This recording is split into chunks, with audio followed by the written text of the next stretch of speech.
So this is a video how to repair your Motrola MA1 wireless Android Auto adapter for the car.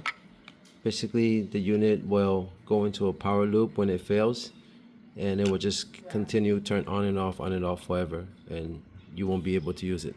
So what I did was I used a small flathead screwdriver and pried open the case on the lid on the top, and from there, you'll see the PCB mounted inside with the 3 screws. Take out the 3 screws, and you'll want to disconnect the power cord right here. And then after that, you want to place the PCB on the aluminum foil with the power cord, of course, disconnected. And then you want to put it in the oven or air fryer and set the temperature to 8 minutes. When the fryer is cold, or the oven, just use your phone and set a timer for 8 minutes, and then turn on the oven.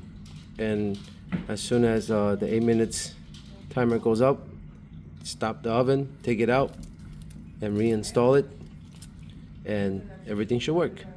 But make sure you have the copper side on the top. All right, so this is the top, this is the bottom. You want to have the copper side on the top, and put it in the oven and set the oven temperature to 400 when the oven is cold. And then just turn on the oven and watch your timer.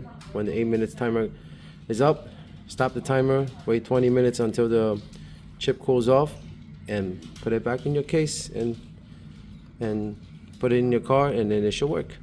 And you might have to repair it. All right, take care.